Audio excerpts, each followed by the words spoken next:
Good morning, my dear little kids of class 6. How are you, my dear students? I hope you all are fine. Students, after the completion of your half yearly, we will going to start with the next chapter of the science, that is chapter 9. क्या है हमारा chapter 9? It is living organisms and their surroundings. जो हमारे आसपास living organisms हैं और हमारी जो सराउंडिंग्स हैं उनकी सराउंडिंग्स हैं सभी के बारे में आज हम डिस्कस करेंगे. ओके स्टूडेंट्स, देखो स्टूडेंट्स, पहेली एक बार घूमने के लिए गई. आप भी चाहते हैं ना? तो Paheli went to the deserts, she went to the mountains and she also went to the sea region areas, okay, where she found that lot of plants, animals, some aquatic animals, desert animals, and she will see lot of the things which are living. तो उसने उनमें बहुत सारी चीज़ें देखी. जैसे कि पहेली ने ऑब्जर्व किया कि डेजर्ट में क्या थे, कैमल होते हैं ना कैमल. वहाँ पे राजस्थान में घूमने गए हो आप बेटा, वहाँ पे कैमल होता है. और क्या देखा उसने, कैक्टस प्लांट देखा और सॉइल देखी जो कि क्या होती है, बहुत ही ड्राइड रेतीली मिट्टी होती है वहाँ पे. जैसे रेत होता है ना, जस्ट लाइक दैट, बिल्कुल ड्राइड फॉर्म में. Because there temperature is too high, बहुत हॉट रहता है और रात को बहुत ठंडा रहता है. रात को नाइट में क्या हो जाता है, डेजर्ट एरियाज का टेम्परेचर कूल डाउन और वो वहाँ पे ठंड हो जाती है रात को. और क्या देखा, फिर वो सी रीजन एरियाज में गई, जैसे कि महाराष्ट्र में गई. वहाँ पे उसने क्या देखा, क्रैब्स देखे, प्रॉन्स देखे, plants, different kind of plants she observe there, जो कि उसने वहाँ पे डेजर्ट वाले एरियाज में नहीं देखे थे. फिश देखी, ठीक है, एक्वेटिक एनिमल है तो फिश वहाँ पे अवेलेबल है. वेल्स हैं, बहुत सारी शार्क हैं, टाइप्स ऑफ फिशेस. और उसके बाद फिर वो माउंटेन्स पे घूमने गई. वहाँ पे उसने क्या देखा, बहुत ऊंचे ऊंचे ट्रीज है ना, बहुत बड़े बड़े ट्रीज होते हैं ना पहाड़ों में. तो उसने ट्रीज देखे, पाइन का ट्री देखा, अलग अलग काइंड के बर्ड्स देखे, याक देखा. याक होता है ना, मनाली गए हो घूमने, वहाँ पे आप सबने याक देखा होगा. कितना हैवी होता है बल्कि, और उसके बहुत ही लॉन्ग क्या होते हैं, हेयर होते हैं. वो याक जो होता है अकॉर्डिंग टू द एडेप्टेशन, वो अपने आप को अडेप्ट कर लेता है.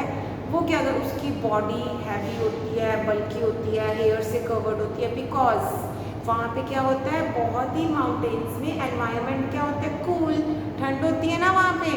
तो वहाँ पे ठंड होने की वजह से वो अपने हेयर से अपनी बॉडी को कवर कर लेता है. अब फिश है, एक्वेटिक एनिमल, तो फिश की बॉडी कैसी होती है, हमने किया था ना लास्ट चैप्टर में बेटा. फिश की बॉडी कैसी होती है, स्ट्रीमलाइन, जो उसको वाटर के अंदर स्विम करने में हेल्प करती है ना.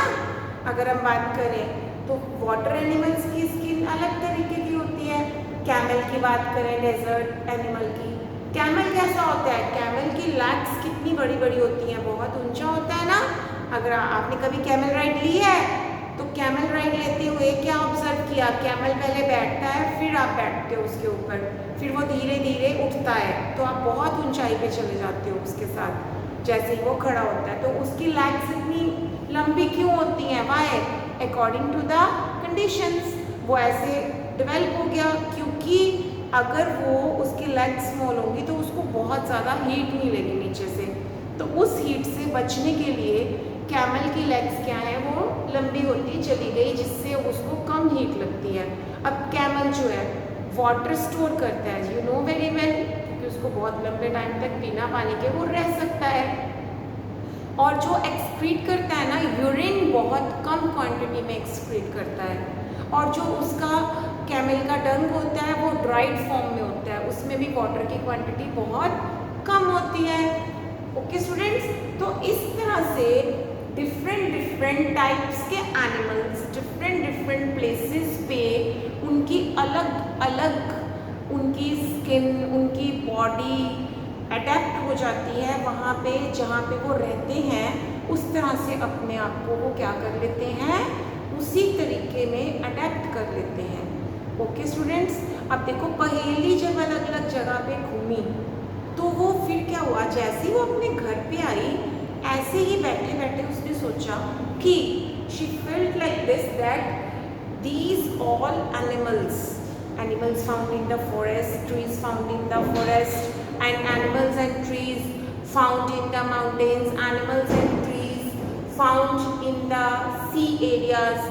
तो उसने कहा एनिमल एंड सभी क्या हैं, डिफरेंट डिफरेंट एडेप्टेशंस उन्होंने एक्वायर कर रखी हैं, डिफरेंट डिफरेंट काइंड के हैं। ओके, उन्होंने सबने अपनी बॉडी को उसी तरह से क्या कर रखा है, एक्वायर कर लिया, उन्होंने वैसा ही बना लिया।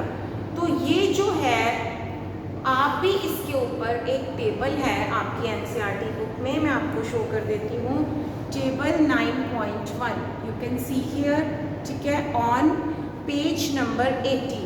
इसमें आपको सोचना है और बताना है कि फॉरेस्ट में कैसे एनिमल्स, प्लांट्स, ट्रीज या ऑब्जेक्ट्स पाए जाते हैं। ओके, और फिर माउंटेन्स पे, थर्ड कॉलम में डेजर्ट पे, फोर्थ कॉलम में सी में, और एनी अदर प्लेस अगर आप कहीं घूमने गए हैं तो उसका भी लिख सकते हैं। अब देखो एनिमल्स, ऑब्जेक्ट्स, ट्रीज, इसमें सब कुछ आ गया। ऑब्जेक्ट्स में जैसे सपोज आपने वहाँ पे सॉइल देखी, कैसी सॉइल थी, कहीं ड्राइड सॉइल थी, कहीं वेट थी, कहीं आप कह सकते हैं different different types of soil है, कहीं हम कह सकते हैं कि थोड़ी रेतीली मिट्टी है, कहीं उसके अंदर कलर ब्लैक है, कहीं रेड है। तो आप सब कुछ इसके अंदर मेंशन कर सकते हैं। May be somewhere you find the bone pieces, somewhere जो भी आपको लगे, आपने सोचा, आपको मिला, कहीं घूमने गए हो, everything you can write in this table. Okay students, so आपको फिर ये जब भी आप ये टेबल बनाएंगे then what will you observe कि इन सभी जगहों पे डिफरेंट डिफरेंट थिंग्स पाई गई थी, डिफरेंट डिफरेंट टाइप के एनिमल्स, उनकी बॉडी फीचर्स, उनके खाने का, पीने का, everything is different. So climate के ऊपर बहुत ज़्यादा डिपेंड करता है, ठीक है। तो क्लाइमेट के ऊपर डिपेंड करता है कि किस तरह से animal, plants, they will live in that environment. Clear है आपको बच्चा? तो इस तरह से हम देखेंगे। तो हमारे पास है next is habitat and adaptation, ठीक है। The presence of the specific feature will enable a plant or animal to live in its surroundings. एक पर्टिकुलर फीचर जो एनिमल्स और प्लांट्स को अपने सराउंडिंग्स में क्या करें, रहने दे, उसको हम बोलते हैं अडेप्टेशन, ठीक है। क्या बोलते हैं? अडेप्टेशन। और हैबिटेट क्या होता है? हैबिटेट होता है जहाँ पे वो ऑर्गेनिज्म रहता है, ठीक है। The surroundings where organisms live is called habitat. जहाँ पे वो ऑर्गेनिज्म रहता है उसे हम बोलते हैं, उस सराउंडिंग को हम बोलते हैं हैबिटेट। जैसे हम भी एक हैबिटेट में रह रहे हैं। हम कौन से हैबिटेट में रह रहे हैं? हम लैंड के ऊपर रह रहे हैं। सो हमारा हैबिटेट क्या है? द हैबिटेट जहाँ पे जिस सराउंडिंग में हम रह रहे हैं वो लैंड एक्वायर्ड एरिया है, तो हम उसको बोलेंगे terrestrial habitat. You can see here I have written on the board this one. This is terrestrial habitat. The plants and animals that live on land, that specific area, that specific surrounding is known as terrestrial habitats. Terrestrial habitats के क्या examples होंगे? देखो forest, coastal areas, desert areas, ठीक है ना, ये सारे क्या हैं? टेरेस्ट्रियल हैबिटेट के एग्जाम्पल्स हैं। Mountain regions are also the example of terrestrial habitats. Okay, next है हमारे पास एक्वेटिक हैबिटेट्स। ओके, देखो नेम से ही क्लियर है बेटे। एक्वेटिक हैबिटेट क्या होता है? एक्वेटिक। एक्वेटिक वर्ड किससे बना है बच्चे? एक्वेटिक वर्ड बना है एक्वा से। आप सबके घर में एक्वा गार्ड लगा हुआ है ना? Aqua guard. एक्वा मीन्स पानी से रिलेटेड, वाटर से रिलेटेड, पानी का guard means aqua guard.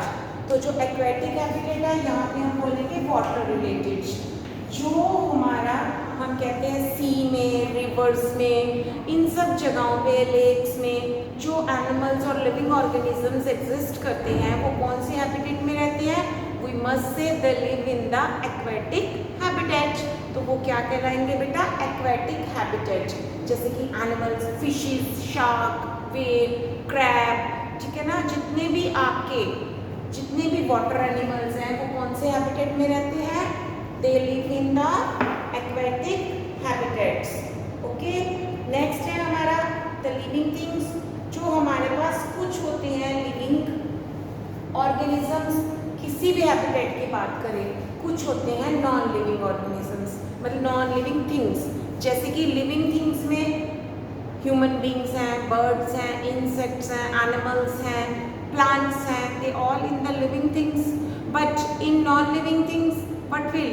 Table, chair, ठीक है, और हमारे पास क्या है? जैसे कुछ भी, फैन है, विंडो है, वुड है, मतलब जो भी हमारे पास नॉन लिविंग है, जो कि ग्रो नहीं कर रहा, उसको हम क्या बोलेंगे? Non living. और वो हमारे पास दो कंपोनेंट्स हैं, उनको हमने डिफरेंट टू नेम्स दिए हैं। One is biotic and another is abiotic. Biotic components, किसी भी हैबिटेट में बेटा टू टाइप्स के कंपोनेंट्स होंगे, बायोटिक कंपोनेंट्स और एबायोटिक कंपोनेंट्स। बायोटिक में आप क्या कहोगे? You must say that in biotic components all the living things including plants and animals,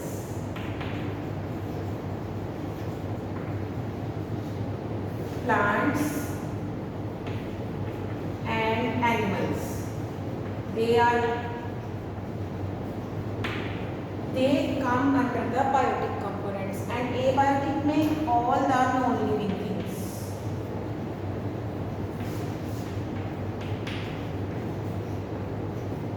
All the non-living things, they come under abiotic component. अब non-living things क्या होगी हमारी? rocks हो गई, soil हो गई, for example है बेटा ये वाटर एक्सेट्रा, ये सारे क्या हैं हमारे? Abiotic components. क्या है बेटा जी? हमारे abiotic components. So I must say कि आप सभी ये बेसिक मैंने आज स्टार्ट किया है बेटे, इसको आप सभी रीड करेंगे अच्छे से। बुक में आपका होमवर्क रहेगा कि you should read the page number 80, 81 and 82। Okay, आप स्टार्टिंग से लेके 82 तक यानी 79 to 82 तक आप पेज एनसीईआरटी का रीड करेंगे। And we will discuss the next topic in the next class. Bye bye, God bless you my बच्चा।